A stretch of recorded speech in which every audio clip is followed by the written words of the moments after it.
30 seconds. I'm going to try to be quick, and I'll try to post again later tonight.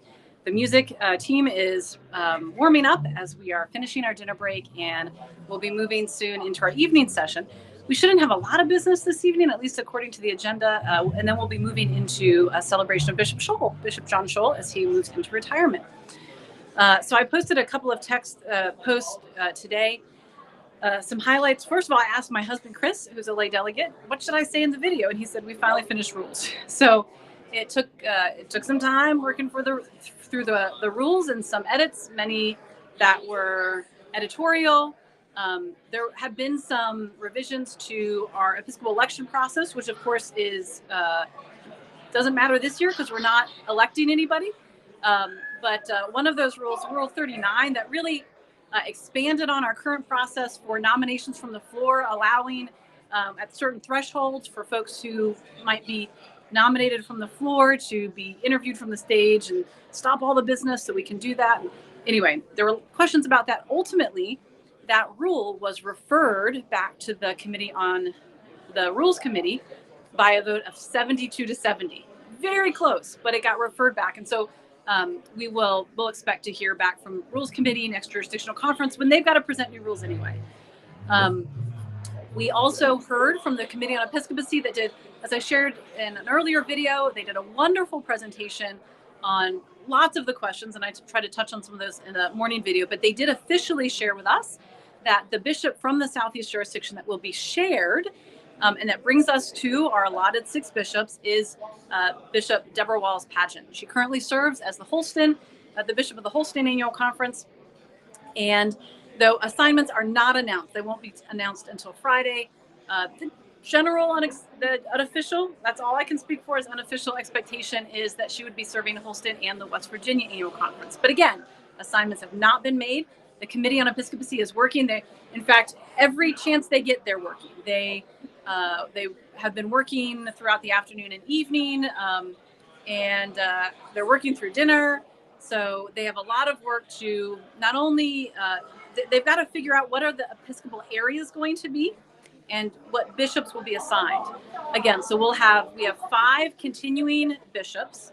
Bishop Schol is retiring. Bishop Peggy Johnson is going back into retirement, is enjoying her retired status. And again, we'll be having our NEJ bishop, SEJ bishop, who will be serving in our jurisdiction as well. And we did hear earlier today that the Southeastern jurisdiction approved their Episcopal areas, essentially approving the sharing of that.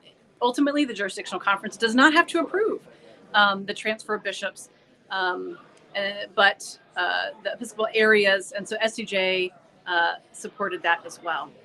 There have been a lot of questions about the whole process of the work that the Interjurisdictional Committee on Episcopacy had done. There was a lot of talk that various delegates maybe would bring requests for a ruling of law or a declaratory decision from the Judicial Council. And so actually, in the end, our Committee on Episcopacy, not as a group, because they don't stand it as a group, but individually listed as individual delegates, all of them are submitted to the jurisdictional conference in writing. So we got to look at it, and then they're going to officially put forward, I guess, tomorrow, a request for a ruling of law from whoever the seated bishop is at the time, and then a declaratory decision from the Judicial Council. And each of those pieces ask a lot of questions. Like, I've read Judicial Council decisions. There are a lot more questions in those than you see in most Judicial Council requests and decisions. So questions around who has authority to do what, and the role of the Interjurisdictional Committee on Episcopacy, the General Conference, and really trying to get clarity around, again, a phrase that I've heard used, a constitutional crisis. What happens if the General Conference says a jurisdiction can only have a certain number of bishops? They have more than that, and bishops aren't willing to move. So, but all of that will come after jurisdictional conference. So we moved through that work today. There was some conversation around nominations.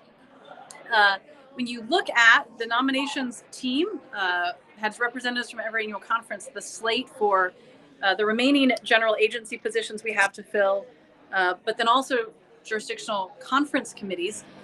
they're really looking at it was a great lack of diversity, but there was confusion. Some of the racial ethnic information was not included.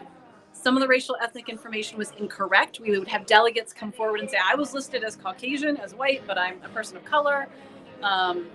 And so ultimately, we referred the nominations report for all the jurisdictional committees, because we already approved the general agency pieces that we had left to do. Some of those were already filled at general conference, but we referred that back to the nominations committee, asking them correct the information.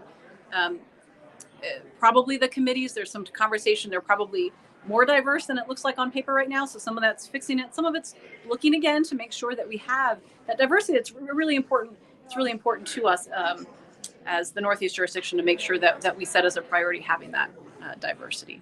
So those are some of the pieces that we did. Again, I want to keep this short because the music is going to start anytime. The final piece I want to share is because we're watching, I mentioned we heard about what was going on in the SEJ. The Western jurisdiction will be electing, right? So this was the decision of the Interjurisdictional Committee on Episcopacy, will be electing 2 bishops. Unlike the Northeast, where those groups and annual conferences, many did endorse candidates, even though we did not expect elections. My understanding in the Western jurisdiction is that there were non-endorsed candidates. So they've had to develop a whole quick process. And their process was already very different than ours in the Northeast. So they've had to develop a process, and they have, I counted 21 nominees. And one of those is the Baltimore Washington Conference's own Reverend Giovanni Arroyo, who also serves as the General Secretary of the General Commission on Religion and Race. So I hope that you'll be in prayer for him, as well as for all of those who are nominated. If you want to learn more about what's happening in the Western jurisdiction, you can search Western Jurisdiction United Methodist Church. All of the nominees, their photos are up on that. You can learn more about their process. And the thing is, all the jurisdictions, we're all meeting this week. We all have to finish quickly. So they're going to have to get some work done very quickly in the Western jurisdiction. So prayers for them and all of those nominees whose names have been put forward as that jurisdiction is in discernment and they move into election. So thank you for your continued prayers as we move into, again, our work this evening. According to the agenda, we're expecting a brief amount of work and then, again, moving into a celebration of Bishop Schol as he moves into retired status. So have a wonderful